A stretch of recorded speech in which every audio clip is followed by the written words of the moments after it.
This is Beyond the Big Screen podcast with your host, Steve Guerra. Thank you again for listening to Beyond the Big Screen podcast, where we talk about great movies and stories so great they should be movies. Of course, a big thanks goes out to good friends Caleb and Andrew Cotter, hosts of the Iroquois History and Legends podcast. Links to learn more about the Cotter brothers and their podcast can be found at www.longhousepodcast.com or in the show notes.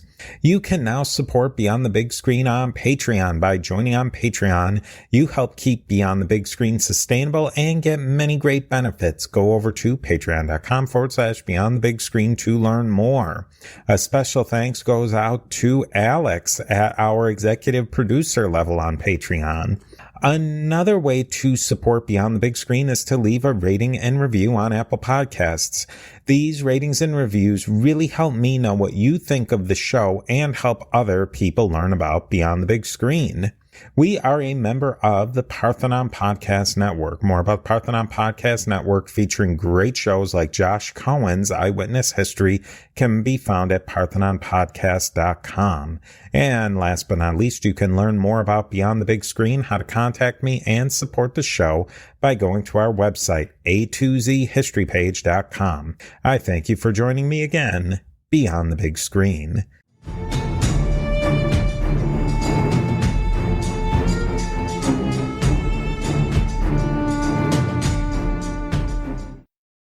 Welcome to Beyond the Big Screen. Today we are talking about the 1992 movie Last of the Mohicans, and I'm really excited to be joined live in studio with Caleb and Andrew Cotter, the hosts of the Iroquois History and Legends podcast. Thank you guys so much for coming on. It's great to be here, Steve. Yeah, we really appreciate it. We've been looking forward to this for a long time. Yeah, this is a great movie, and I can't wait to dig into it.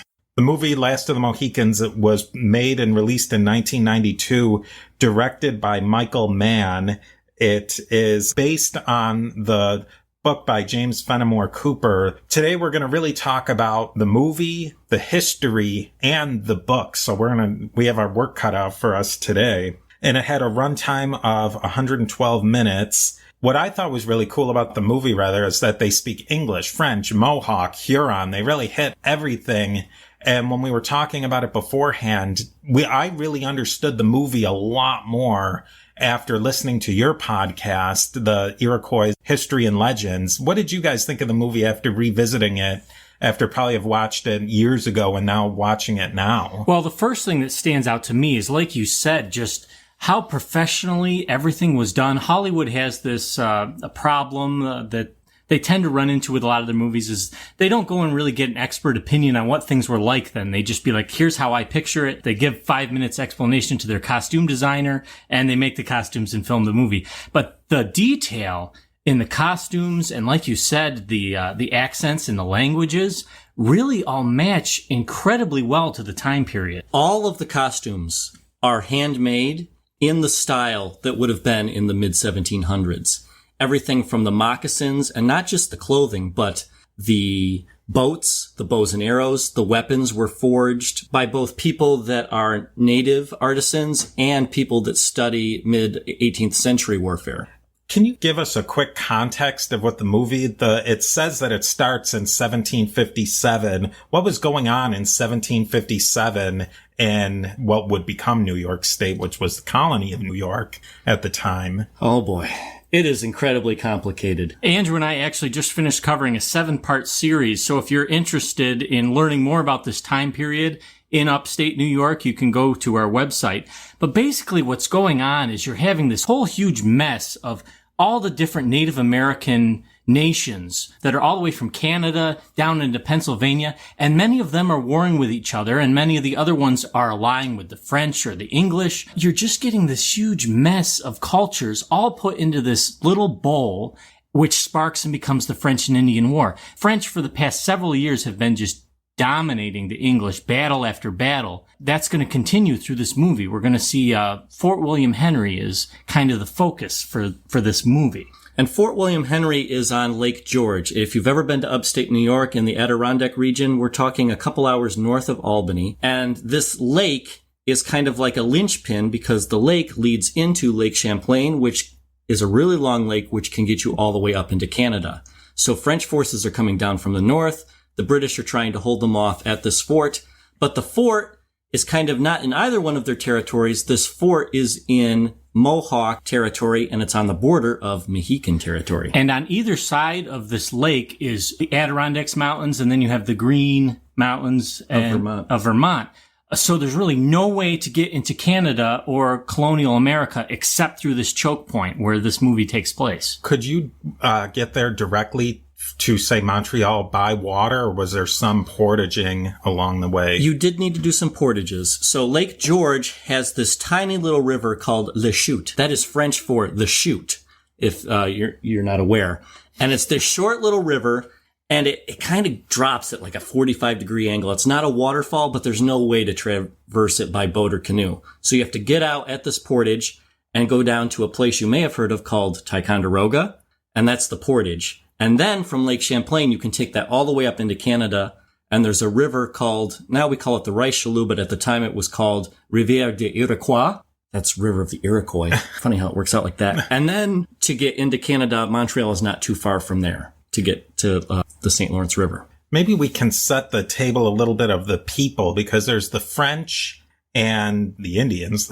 I followed that. That's the French and Indian War part of it. But there's the British. Who are the Native Americans? They had Mohawks and Hurons, and you've said the Mohicans. What's a little bit of backstory on all of those different peoples? Yeah. And I want to set the table with this right now. People, especially people that don't know what they're talking about, lump Native Americans all into one group. That would be like lumping the French, English, and Dutch into one group. Yeah, they're Europeans, but the Native Americans are very different, and they have different alliances, and they have different goals in this war. So we focus in our podcast on the Six Nations of the Haudenosaunee, which are the Iroquois, and this is Mohawk territory. But you also have the Mohicans. And the Mohicans were an Algonquian people group, closely related to the Delaware. The movie kind of starts right off with a lie, being called the last of the Mohicans. This is a historical event with fictional characters thrown into it. And it's about this group of people who are the last two of the Mohicans, Uncas and Chingachgook, who is his father. And they are known as the last of the Mohicans, the dying noble breed. They're actually doing quite well. Somehow they managed to survive even after this movie. I imagine somebody stepped up and said, wait a minute, I'm a Mohican and it's 2015. I think that there must have been something was incorrect at some point. There was actually a lot of disinformation sent out because people didn't really understand, because there's two different people groups. They're both Algonquin, but they're separate people groups. There was the Mohican, which lived around Albany, New York area, but there were also the Mohicans, which lived around Connecticut area. And they're two separate people groups, and James Fenimore Cooper based his on the Connecticut people, but in reality, a lot of people through name association tended to think of them as the same. But that doesn't matter because both people groups still exist today. Officially registered, there's a little more than 1,000 in both tribes. So they're not the biggest of the Native American tribes, but they do both still exist. And moving on to some of these other people groups, you mentioned the Huron. And we see these people a lot in our podcast because they're kind of the arch enemy of the Iroquois, the Six Nations. The Mohawk and the Huron did not like each other. They'd been fighting for hundreds of years. And they are going to be basically one of the strongest French allies throughout the French and Indian War. But where it gets confusing is the Six Nations of the Iroquois. Some of the Six Nations were leaning more towards the French and other more towards the English. So you'll have maybe some Seneca going up because they have a lot of relatives living in Huron country due to the priests coming down and converting many of them hundreds of years before. So you're going to see some of the Five Nation allied with the Iroquois, so nobody can really tell who is on whose side, who's an enemy and who's a friend. And you've also got many other smaller nations from way out in the Ohio country. The Ottawa were one of them. They came all the way over to fight with the French after hearing about the big defeat of Braddock's, that maybe they could get some plunder. Some other native groups that we had coming all the way from Michigan. We had the Potawatomis. We also had the Miami from Ohio, even some Illinois.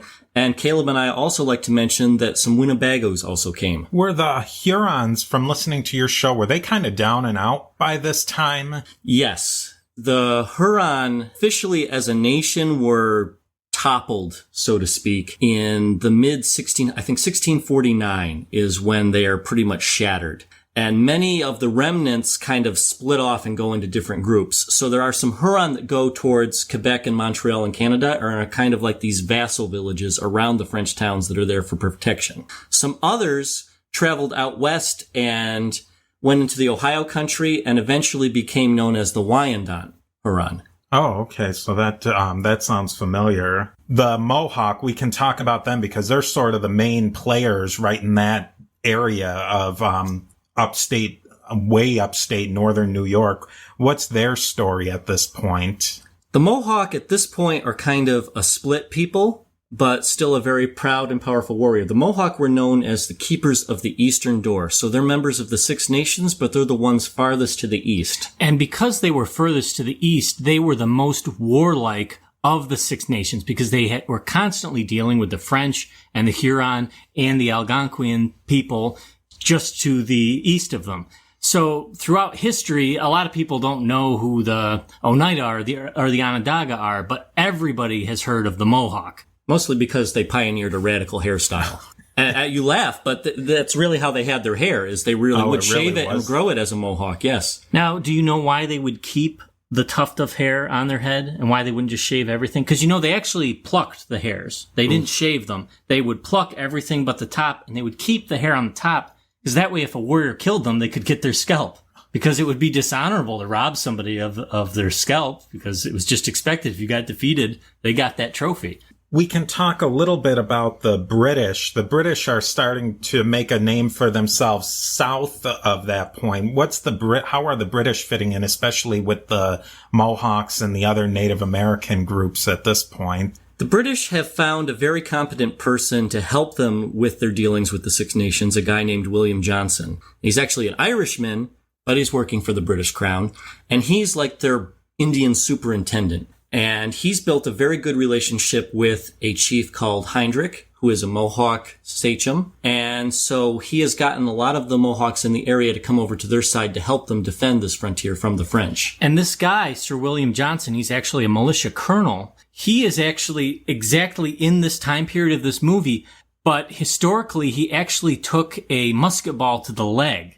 So he actually had command of this Fort William Henry that the colonel in the story, Colonel Monroe, is running, but he's actually back in a hospital with half a leg blown off from a musket ball while all this is happening. So he never actually enters the movie itself, but historically he's one of the big players in this story. And now, a brief word from our sponsors.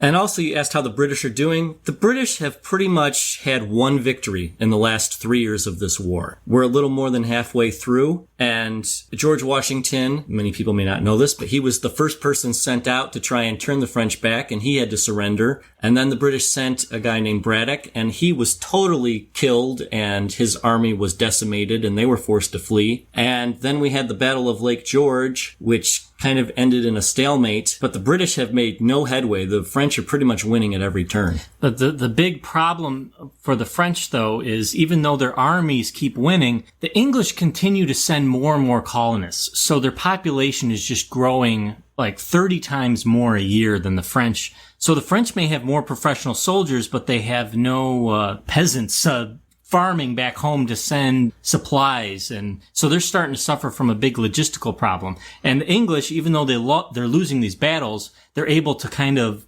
soften these losses because they have so many people to choose from. They just send up another draft and raise another army. The French, we should talk about them too, that to wrap our minds around it, their control is way up in the north, but it also sweeps down, like you were saying, with George Washington. He was fighting in Pittsburgh, and that was a French fort, and Fort Niagara was French.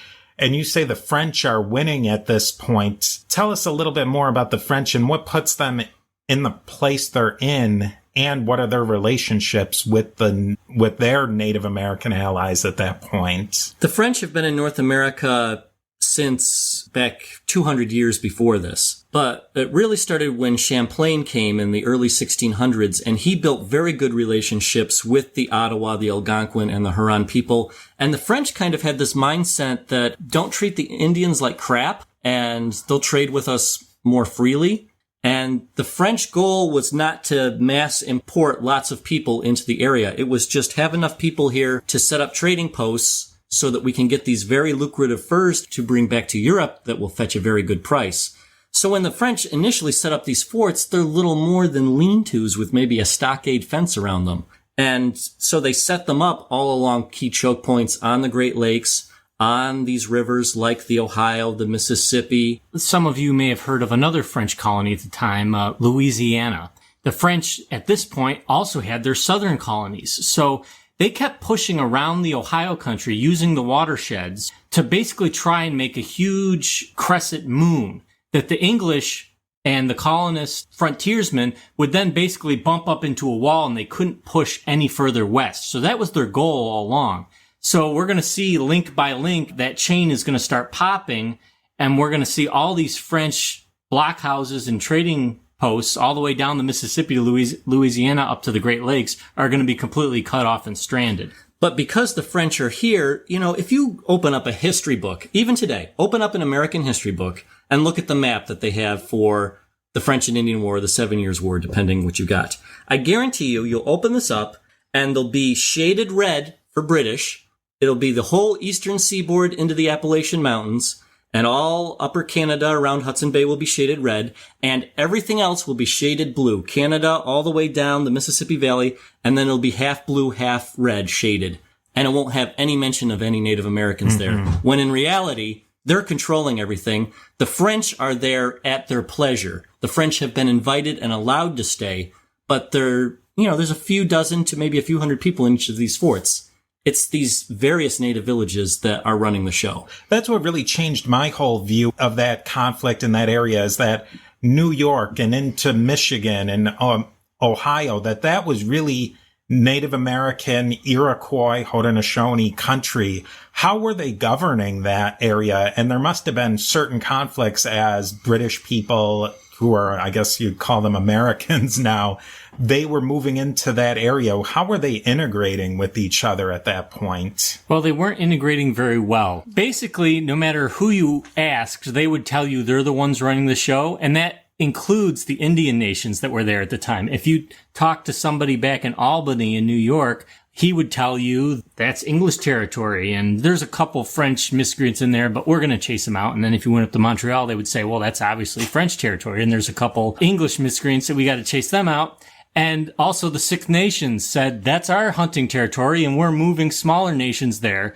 And then you'd ask one of the smaller nations there, and they'd say, no, my family's lived here for as long as time can tell, and this is our land. So you're having everybody kind of argue over who's actually in charge, and nobody's really pushing the subject because the French know that they don't really own it, and the English know they don't really own it. So they're basically all just trying to appease anybody that they can in order to further their trade and their land speculations. The Iroquois ran their government it was very autonomous, from the individual to the village to the national level, where they had their national council of elders. And the Iroquois claimed by right of conquest the whole Ohio territory and Michigan all the way west. Now, did they really control it? Not really, but when they had these people come into their confederacy, they said that if you have any dealings with the French or British, you need to come to us and we will negotiate whatever you want to happen. And that's how they were able to retain a loose control. But in day-to-day lives, it's not like the Iroquois man was coming around with the tax purse demanding pelts from everybody. Was that something that hurt them as they were going on, that they didn't have more central control and more ability to raise armies to directly confront the British or the French? It's really different because it's a different mindset than us in Western thinking. We think of centralized government and efficient armies. There was an issue. In your village, people could decide to go to war, and if somebody decided not to go back, nobody thought any different of you.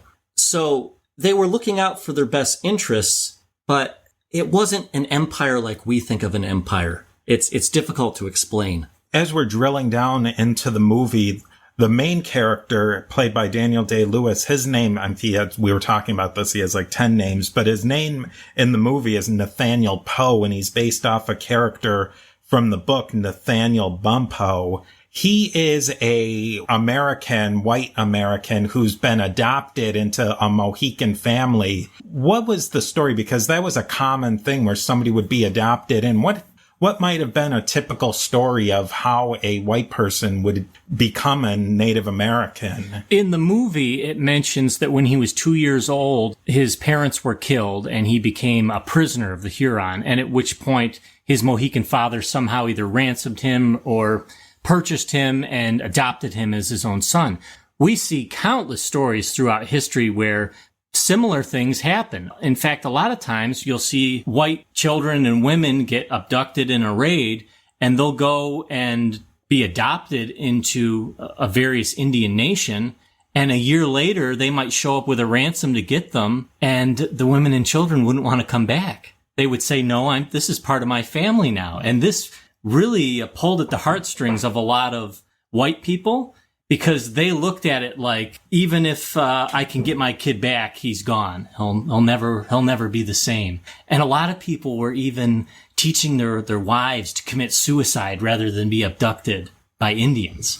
It was very different. Benjamin Franklin writes in some of his letters saying, the Indians can go out and hunt and fish and make war, and the women have complete freedom, and the women, it's a matrilineal society, the women appoint the leaders. So they were thinking to themselves, why would we want to go back? Why would we want to be serfs working on a farm and starving to death all the time and have to pay taxes? Or we can have these people that totally accept us for who we are. And you look at a lot of the early writings, people didn't understand what was going on. They thought that they were taking them as slaves, but they were really replacing them for people that had died in their family, whether it was from disease or war or some other natural occurrence. And then you could do this ceremony where you would replace their spirit. The spirit of your dead loved one would come upon them, and it was like having them back from the dead. And so, Steve, if you capture Caleb and take him back to replace a lost grandfather or something of yours, well, you're going to love Caleb now because he's got the spirit of your grandfather. Why would you ever want to do anything to harm him or make fun of him because of his skin color? That really plays into their mindset when they're going into these conflicts. That really changes it all. It's important to note that especially white people, we kind of look at each other as white or black or yellow or red, but a lot of the Native Americans didn't look like that. They looked at, you're one of us or you're not one of us. We see throughout history there's many African slaves that escaped and actually became adopted.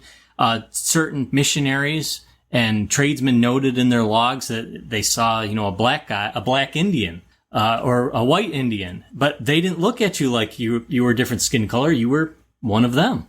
And even among the white people, they were dividing themselves more. One Puritan group that didn't like the other one would go and set in there, or the Dutch, everybody was dividing themselves and not combining themselves. So that probably even left another opening for the native, the Iroquois or any of the other groups to doing something. I'll point out one difference between the movie and the novel right off the bat. In the movie, he's a Mohican adopted, but in the book, he's actually raised by Delaware people, and Chingachgook is his foster brother, not foster father. Oh, okay. So that's a real difference right to start. But regardless, in both instances, he's adopted by a local Algonquin-speaking people group. And he seems to really play in both camps. And I wonder, is that something that was common? Is that somebody could, the white settlers really respected him, but he was also highly respected amongst the native people. Was that common, or was once somebody like him went into and became adopted into the natives and adopted their culture, were they excluded from the white society, so to speak? Bringing that up reminds me of Sir William Johnson. We already briefly mentioned he's actually one of the main colonels running this whole war, and he was actually married to a Native American woman, and he was adopted into one tribe, which is why he had so much influence over many different nations. They looked at him like he was one of them, but yet he also could relate to the white English people. You're going to see that throughout this whole portion of American history, the people that are really the movers and the shakers that are getting things done are people that have taken the time to mix their cultures, with the Native American and the colonials, learn both the languages, and go from there. One of the first scenes, and probably the first most important scene, is the British Major Duncan. He's bringing Colonel Monroe's 2 daughters, and they're in colonial Albany, which is a really cool scene. Let's talk a little bit about what the British forces look like at that point. Historically, the English footmen, the lobsterbacks, if you will, aren't really at their peak of performance yet. They're kind of bumbling around, and, they stand in the lines and they try to be professional, but they're very good at dying. I think it's kind of ironic that the people in Star Trek, the red shirts, are the people that always die. In this movie, it's the same way. You have the 6 main characters, and then you have somebody wearing a red coat, and they're the ones that always get killed. But when Major Duncan shows up at Albany, he's going there and he meets General Webb, who is in charge of all the English forces in the area. And right away, they're kind of portraying Major Duncan and also the general as kind of snobs. Stereotypical English officers, basically, who think everybody's beneath them. And I think it's important to point out that in the book, Major Duncan is actually a much younger man. He's only like 19 or 20 years old, and he's actually a pretty cool guy. He's all about honor. He becomes very good friends with the other protagonists in the movie. But in this, they kind of making him into kind of like not a full-on bad guy, but kind of like a conniving, he cares more about the king than anybody else type of thing. And this is also the scene where we get introduced to Magua. Yeah, Magua is really cool. One other thing, if we can take just a little sidetrack, there was a really cool part where they show them grinding up the apples. And I had read something about how much hard cider people drank back then. A man drank like a gallon of it a day. And even children, like I have a 9-year-old daughter, she would have probably drank a third to a half a gallon of hard cider. Did you know why? A day. Not really. Hear some of the tales, but let's hear a little bit more. Pretty much, sanitation was sub-third world standard at the time, and people would die of cholera and dysentery all the time. And so the best way to get your H2O for the day was you needed to sanitize it somehow. Well, the best way to do that is to have it turn into alcohol. And a lot of times what they would do is they wouldn't just drink straight rum or straight hard cider or straight ale. They would pour like half and half, and the alcohol inside it would dilute, so that way they could still get their hydration. Because we'll notice today, if we're really dehydrated and we start chugging beers, we get sick and it doesn't help. So they wouldn't drink it straight. They would water it down, kill the bacteria. But yeah, it's amazing just the amount that they would drink. Like throughout a lot of these battles, they have to lower their rum rations to only 3 pints a day and things like that. And people start rioting. Oh, this is unreasonable. 3 pints of rum a day. That was a nice slice of life. What was a slice of life in a place like Fort William Henry, where they're going to right now? And let's talk a little bit about what was going on in Fort William Henry. I wouldn't want to be there. For one, when we say fort, you want to think of one of these wilderness forts. How they depict it in the movie is actually how it was. It was logs laid down with dirt covering up to make bastions with log-style buildings on the inside. The fort could realistically it was only made to hold about 500 people. And in the movie, Monroe has, I believe, between 2,000 and 3,000 soldiers at his disposal. So because there's not enough room, they've basically made these trenches around the fort where he's putting a lot of his soldiers. So it's a very uncomfortable place to be right now. In that scene, too, they start talking about gathering the New York militia. What was the militia at that time, and what was the settlers' place in defending their own colony? And were they doing some things there that were maybe poking the enemies around them? Technically speaking, all of the males between a certain age that lived in these colonies could be called up for militia duty. And if they didn't show up, there'd basically be like a fine put in, and then they'd use that money to buy supplies for the people that did show up. So you're right. In this movie, at one point, the British regulars are there, and they're trying to encourage the locals to form a militia. And there's a lot of pushback at this because a lot of people are hesitant to leave their outskirt farms undefended with their wives and their children there. I can picture being very hesitant myself and join the militia without any guarantee that they're going to be looked after. So the militia leaders actually get into an argument with General Webb about this exact thing. And they basically tell him, we'll join you, but only if you will allow us to leave if the frontier becomes under attack by Indian raid. And this actually sets up a lot of drama in the movie, because later in the movie we see that they do start attacking, but mean old Colonel Monroe won't let them leave because he doesn't want to lose the couple hundred men. And now, a brief word from our sponsors.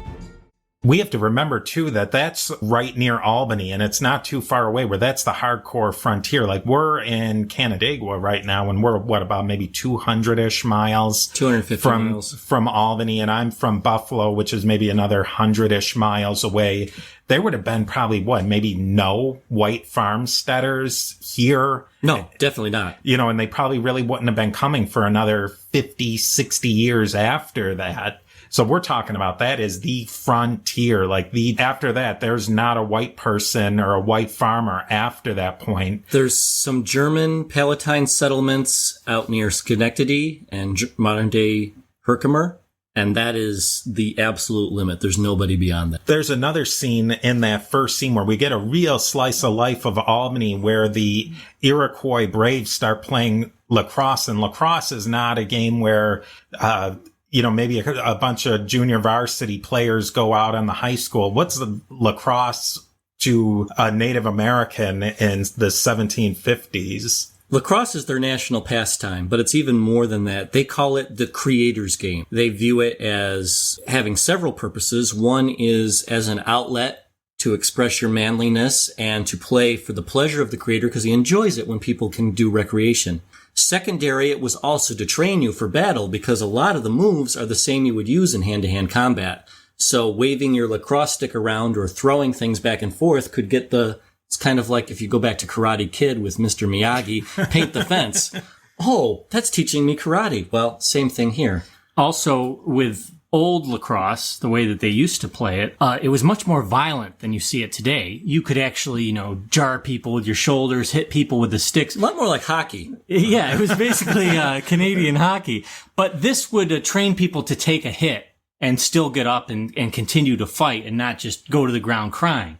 You would get hit throughout the entire game, and you were just expected to suck it up until the game was over. You could also work on your hand-eye coordination with the ball, passing it from person to person. So this was a huge staple on training them to be warriors. They're chatting amongst themselves. There's Hawkeyes there, Chinjat. Chinga Chaguk. I think we'll just have Andrew say it every time, and then because he's got that one figured out. And some of the other stakeholders who are going to be called up to go to William Henry, they're chatting there, and the settlers are kind of, for the lack of a better word, they're PO'd that they might have to leave their farms. They had, like we were saying, they had some obligation to go, and it was really, they're the ones getting protected, so they're expected to protect themselves. What are the Native Americans' place in all of that, and what was their stake in what was going on? Why would they want to go and fight for either one of those sides in a big siege of a fort?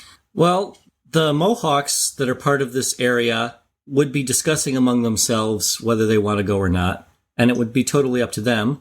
But the French are no fans of them, and they may be concerned that the French are going to come down and burn their villages, which is a legitimate thought that could happen. A lot of the other nations, you have to remember that the best way to distinguish yourself in an Indian village was through warfare. Bringing back trophies for your village, bringing back captives, that was how you would earn honor. A lot of people have not been able to fight for the last generation because it's so convoluted, like, okay, we're allies with the English and they say we can't fight our old enemies here. So you have a lot of people that don't really have an opportunity to distinguish themselves in their villages. But then this comes up and you're like, okay, the French and the English are at war. What of our young men are going to go fight with our French fathers? And another village may be saying, what of our young men are going to go fight with the English? However, Native American culture, especially in the Northeast woodlands, is totally different on their idea of honor in war. To them, it's defeating an enemy and bringing back trophies. That's how you distinguish yourself in honor and war. For us, it's risking your life in a firefight, and if you die, that's the greatest sacrifice in American culture. You've died for your country. In their culture, you're taught, do not throw your life away for nothing. A lot of people make notes, the people that dealt with the Indians back then, and they're constantly calling them cowards. They always run away whenever things get scary. And that's why they looked at it like it is a dishonor to die. People would tell them, it's an honor to die. What do you mean it's an honor to die? Yeah. That means they beat you. That means you lost. If you lose, that doesn't mean that you have honor. You need to be the last one living. That's the good thing. And maybe they've got a point there. How much were the Native Americans adopting European ways? Like, we see that a lot of them are using iron weapons and guns. Were they adopting other things too? Like, would you have seen them living in a more European style house, or maybe wearing like one of those funny wigs, or more, were they crossing over? Yes, and especially the Mohawk, because they are right here mixing with British and French and Dutch cultures. Yes, a few years later, when the British are attacking up in Canada, they show up and they start burning this village thinking it's a French village, but it was actually an Iroquois village, and they had built the log-style cabins that we commonly think of in the frontier. We had mentioned King Heinrich. He has died before this movie takes place, but if you Google any picture of him, he's wearing a British wig and a British redcoat. When it's time to leave Albany, Duncan, he gathers up Monroe's daughters, and there's maybe a couple British soldiers, not a ton, but they're in their full regalia, the redcoats and the muskets with bayonets, and they march up a track and they are ambushed. The British soldiers, they just do their standard. They stand there and they're fire. At that point, is that still the tactics that they would have used? Have the British learned anything yet, rather? Not long before this, Braddock's entire force is decimated because they stand there.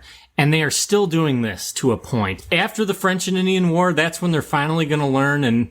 But even in the Revolutionary War, if you recall, they're still standing there in columns against the French and against the American colonists. So it's still happening, but it's definitely starting to go out of style. You're starting to see a lot of the generals lean more on having these ranger attachments where they dress in green and they fight like the Indians. Basically, they were thinking, okay, we still want the discipline of the redcoats marching in order, but we need to use them in a certain situation and use our rangers and our Indians in another. They did not give up on it entirely yet. They were still trying to hold on to it. In the movie, however, I'd like to point out that Magua is leading them here. So Magua and his associates are supposed to be the scouts that are watching out to prevent this ambush, but Magua has betrayed them, and these are his men that are fighting to ambush them. Magua's an interesting character because he was born a Huron, but was taken captive and adopted into the Mohawk. But he always keeps in the back of his mind that he's really a Huron, and he kind of carries it as a chip on his shoulder. How common would that have been? Or is there much in the historical record where somebody is taken captive, but he still holds his grudges of what happened? We see that quite a bit, actually. And we see it sometimes where they may get adopted. Say this circumstance, he gets adopted into the Mohawk. He may go to the Huron as an embassy and be like, I was born a Huron, my blood is Huron, now I'm a Mohawk. And they would use him as basically a senator because he can relate to both and he has family on both sides. So that wasn't uncommon. In the movie, everyone trusts him because they just don't ask questions. Oh, he's a Mohawk. Mohawks are allies with the English, so we can trust him. And after this ambush, Hawkeye shows up and saves the day just in the nick of time. Once all the redcoats are dead and it's just the main characters left, he just so happens to show up just in time. And he's the one that tells them, he's not a Mohawk, he's a Huron. And they say, no, he's a Mohawk. And he says, okay, he's lived with the Mohawk, but he's a Huron and he's our enemy. And they have, with Magua, like he would have to have brought that whole troop along with them, all of his company, for the lack of a better word, of Native American Mohawk braves. He would have had to have convinced them to also cross over the line, which probably would have been difficult. In a later scene, you see Magua talking to Montcalm, the French general, and he's asking him if he was successful, implying that, this was a whole elaborate thing that the general knew about the whole time to capture the general's daughters. And the real reason that Magua is upset is not that he was captured and raised as a Mohawk. The thing that he's upset about is he was captured and taken, and by the time he got back to his village, he found out that his wife had married another man, and his children were killed by British soldiers. And that's why Ma's upset. In the book, I'll note that it's actually quite different. In the book, Magua is this great renowned chief of the Huron. And the English are constantly trading alcohol only to him, and he becomes a drunk, and everyone shuns him. Oh. And he goes into the wilderness shunned and embarrassed, and eventually throws away the alcohol and gets adopted by the Mohawk. And so he has this hatred of the English because he thinks that they are doing this intentionally to all of his people. And some of them were. Yeah. But I just thought it was interesting how it was very different. But in both the book and the movie, he's got this hatred of Monroe and the English in general, and there's nothing that can be done to appease him. Both ways, he still has some legitimate grievances, too. I mean, you really can't fault him too much for not being a big fan of Monroe and the British. I'll give the screenwriter and the writer of the book some credit for that, because it would have been very easy just to make him an angry, savage villain that, you know, the white man has to rise up to conquer. And I think that it is cool that you actually have some depth, that he really did have some real grievances that any one of us might have done the same thing put in his situation. After the ambush, that's when Hawkeye and Chingachgook and Uncas, they're the ones who actually save the day. They take Major Duncan and Monroe's 2 daughters away. How does he lead them to the fort? And then what do they find when they finally get to the fort? Well, they think that the Colonel Monroe has invited his daughters to come there because the French are 1,000,000 miles away. Duncan says, we're going to the fort by ourselves. And Nathaniel, Hawkeye, says, no, you'll never make it. There's too many patrols. We'll take you there. Even though it's out of our way and we don't have to, we will. And doesn't hurt that the ladies are pretty and good looking too. But when they get there, they find out that the entire fort is being besieged by a French Indian army. Yeah, when they get there, General Montcalm has Fort William Henry completely surrounded, and he has far superior numbers to Monroe's 2,000 or to 2,500 men. He has more like 6,000 or 7,000. So Colonel Monroe is holding out for dear life because he knows that General Webb has 6,000 men only 12 miles away, and he thinks that any day he's going to be showing up and he's going to be able to lift the siege. So when they arrive at the fort, they meet excited Colonel Monroe, who is waiting to hear, so where is Webb? Where is he? I'm glad you guys are safe, but when are the reinforcements are coming? And at which point Major Duncan tells him that we didn't even know you were besieged. Monroe says, what do you mean? I sent a messenger like 3 days ago. And he says, one never got to us. And he says, I sent it with my trusty Magua and 2 other people. And they realize that Magua has killed the other 2 messengers and burned the letter. So Webb has no idea that the fort is on its last legs. He's not going to be able to get there in time. And this is basically Monroe is trying to make sure that this doesn't get out, as mass panic will ensue if they think the reinforcements coming. And the reinforcements don't come. What happens? What's the ultimate fate of the fort? Well, he tries to hold out for a while. In the movie, people start hearing rumors that the Indians are being set loose and attacking settlements. And our protagonist actually came across a farm of people they knew where the people had been killed and tomahawked to death. And if you recall earlier, the militia joined with the assurance that they would be allowed to leave if that happened. So now it's being announced that that's happening, but this is going to be another opportunity for them to make Duncan almost like a bad guy. He lies to the colonel and he says, I didn't see anything that would lead me to believe that. And Monroe says anybody caught trying to leave the fort will be shot as a deserter. And of course, Hawkeye feels for them all. And so Hawkeye makes a diversion to help them escape. He covers them with sniper fire so that they can punch a hole to try and get through the siege lines. Yeah, and they're building layers of reasons. That's what I thought was kind of interesting about the movie is we don't really like Duncan. We don't really like Monroe. We don't really like Montcalm. We don't like Magua. And there's kind of reasons to like them, too. The movie is really complicated that way. Which is good because life is really complicated. Yeah. And a lot of times Hollywood tries to simplify things too much. But in this movie in particular, they really kept the confusing dynamic on maybe some people have reasons for doing what they're doing on both sides. And I really caught that.